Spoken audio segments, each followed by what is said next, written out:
નમસ્કાર પેન્શનર મિત્રો.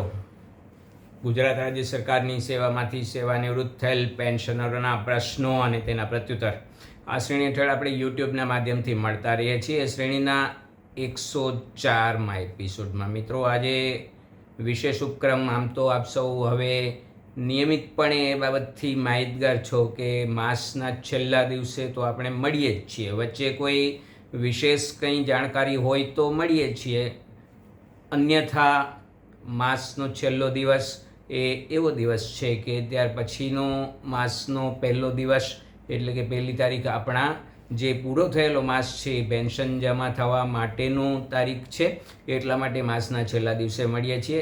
એ જ આપણા ઉપક્રમ હેઠળ આજે તારીખ 30મી એપ્રિલ 2026 અને ગુરુવાર, આવતીકાલે તારીખ 1લી મે 2026 શુક્રવાર. મિત્રો સૌ પ્રથમ તો આ 1લી મે એટલે કે મે માસના પ્રથમ દિવસ જે આપણા માટે એક વિશેષ મહત્ત્વનો દિવસ છે, કારણ કે 1લી મે આપણા રાજ્યનો સ્થાપના દિવસ, ગુજરાત રાજ્ય સ્થાપના દિવસ છે. એટલે રાજ્યની સ્થાપના દિવસ નિમિત્તે આપ સૌ મારાથી તો બધી રીતે ઘણા બધા મોટા છો, વડીલ છો, એટલા માટે આ શુભેચ્છા સાથે વંદન. સાથે સાથે 1લી મે સમગ્ર વિશ્વ માટે શ્રમ દિવસ, લેબર ડે એવી રીતે પણ મનાવવામાં આવે છે.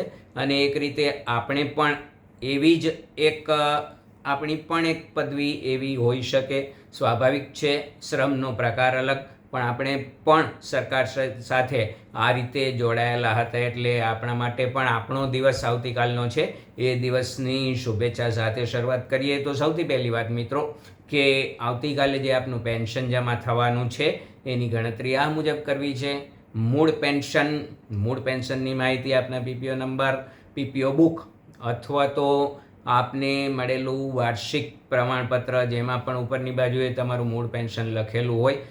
છેલ્લા ઘણા બધા સમયથી, લગભગ 2-3 વર્ષ થયા, હું દર મહિને જ્યારે આપની સાથે આ રીતે વાત કરું ત્યારે ખાસ સૂચના આપું છું કે આપનું મૂળ પેન્શન એક જગ્યાએ નોંધી લો, જાણકારી મેળવી લો. એ મૂળ પેન્શન ઉપર હાલમાં મોંઘવારી ભથ્થાનો દર 58% મુજબ યથાવત છે, જે ગયા મહિને પણ હતો એ જ આ વખતે પણ, એટલે કે એપ્રિલ માસના પેન્શન માટે પણ 58% મુજબનું મોંઘવારી ભથ્થું, જેને આપણે મોંઘવારી રાહત, ડિયરનેસ રિલીફ, ડીઆર એવા નામથી ઓળખીએ, અથવા પેન્શન ઉપર મળતો હંગામી વધારો, કામચલાઉ વધારો, ટેમ્પરરી ઇન્ક્રીઝ, ટીઆઈ એવા નામથી ઓળખીએ, એ 58%નો દર છે.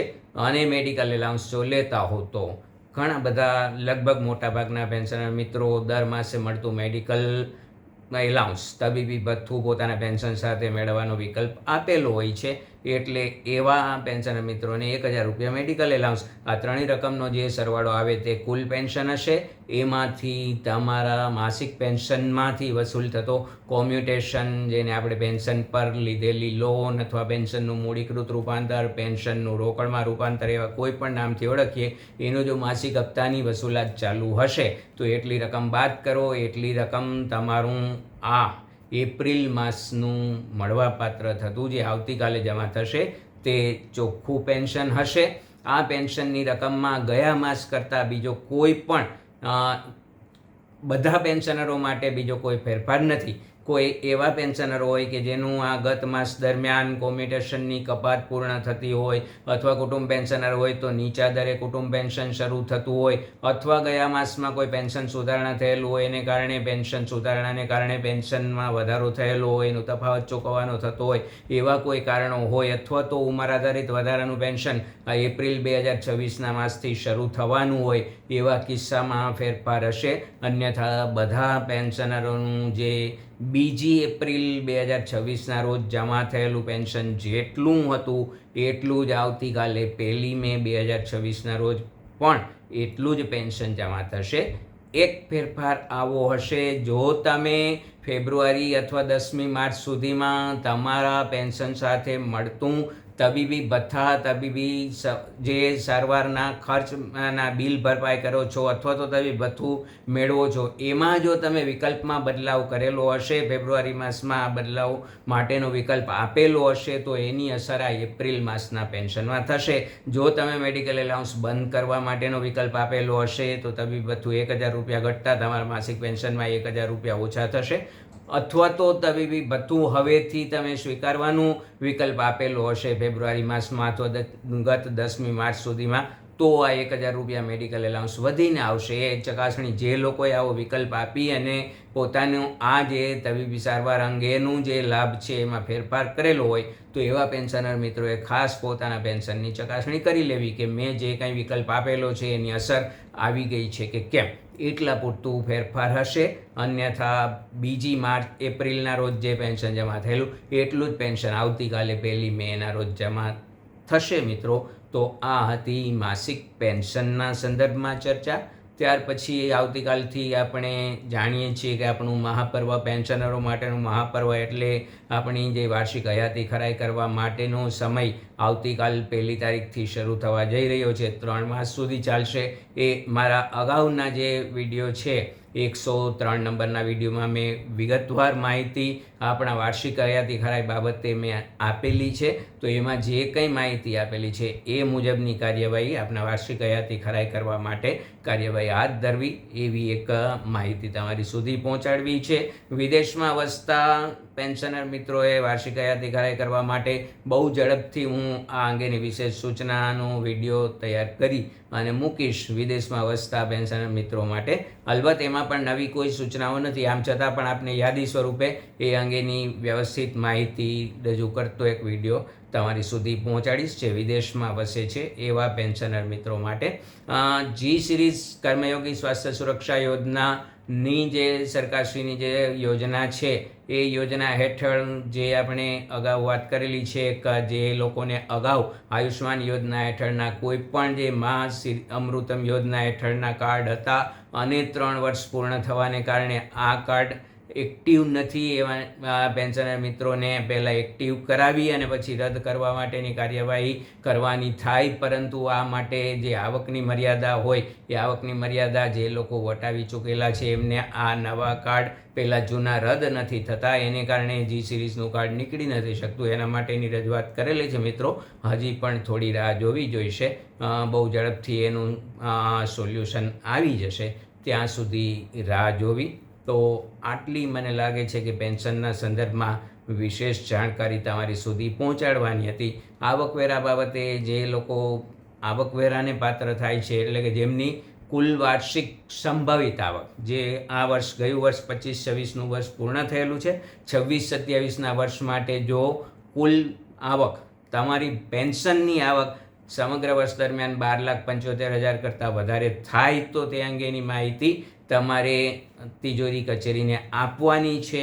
જે આગામી આખા વર્ષ માટે એટલે કે 26-27ના વર્ષ દરમિયાનની સંભવિત આવક 12,75,000 કરતાં વધારે થાય તો તિજોરી કચેરીને તમારે આ અંગેની જાણ તમારા રોકાણ બાબતે અથવા તો તમે ઓલ્ડ રિઝાઇમ અથવા ન્યૂ રિઝાઇમમાં જવા માગો છો એ અંગેની માહિતી તમારે તિજોરી અધિકારીને આપવાની છે. અન્યથા તમારે આવકવેરા બાબતે તિજોરી કચેરી સુધી કંઈ પણ માહિતી તમારા સંભવિત રોકાણો, સંભવિત આવક બાબતે કોઈ વિશેષ તમારે માહિતી તિજોરી અધિકારીને આપવાની થતી નથી મિત્રો. તો આટલી ચર્ચા આજના સંદર્ભમાં હતી. ફરીથી પાછા બહુ ઝડપથી મળીશું. સાથે સાથે એક એવા પણ સમાચાર તમારી સુધી પહોંચેલા હશે કે હવે કેન્દ્ર સરકારે તો પોતાના કર્મચારીઓ અને પેન્શનરો માટે મોંઘવારી ભથ્થું, જેને આપણે ડીએનએસ એલાઉન્સ અને પેન્શનના સંદર્ભમાં આપણે ડીએનએસ રિલીફ એટલે કે કામચલાઉ વધારો એવા નામથી ઓળખીએ, હંગામી વધારો, આપણે મોંઘવારી ભથ્થું એવું જ નામ પણ કહીએ છીએ, એ 2% કેન્દ્ર સરકારે વધારી દીધું છે 1 જાન્યુઆરી 2026થી. રાજ્ય સરકાર પણ હજી સુધી તો એમને કોઈ નિર્ણય લીધેલો નથી, પરંતુ આગામી માસમાં એટલે કે મે માસમાં બહુ ઝડપથી આ અંગેની જાહેરાત સરકારશ્રી દ્વારા થશે એવી આપણે આશા રાખીએ. ત્યારે મોંઘવારી ભથ્થું 58%માંથી વધી અને 2% વધશે એટલે 60% થશે અને 1 જાન્યુઆરીથી આ રકમ આપણે લેણી પણ થશે. પરંતુ હાલમાં આજની તારીખે અત્યાર સુધી એટલે કે આજની સાંજ સુધીમાં રાજ્ય સરકારશ્રીએ આ અંગેની કોઈ પણ સત્તાવાર જાહેરાત 2% મુજબનો મોંઘવારી ભથ્થાનો વધારો જાહેર કરેલો નથી, પરંતુ ભવિષ્યમાં વધશે એવી પૂરી શક્યતા છે.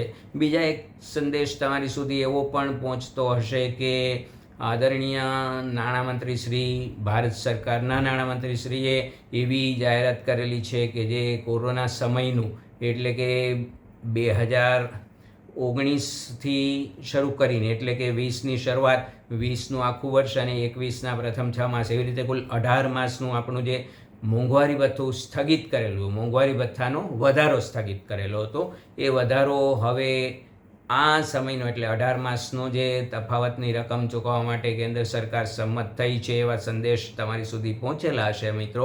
પરંતુ આ અંગે કેન્દ્ર સરકારશ્રીના નાણાં મંત્રાલય દ્વારા સત્તાવાર રીતે એ બાબતને રદિયો આપવામાં આવેલો છે કે હાલમાં આવું કંઈ પણ વિચારણાધીન નથી એવું ભારત સરકારના નાણાં મંત્રાલય દ્વારા આવી જાહેરાત કરવામાં આવેલી છે. એટલે તમારી સુધી આવા સંદેશ પહોંચતા હોય કે 18 માસનું એરિયર્સ મળશે મોંઘવારી ભથ્થા તફાવતનું અને 5 હપ્તામાં ચૂકવવામાં આવશે એવા સંદેશ પણ સત્તાવાર નથી મિત્રો.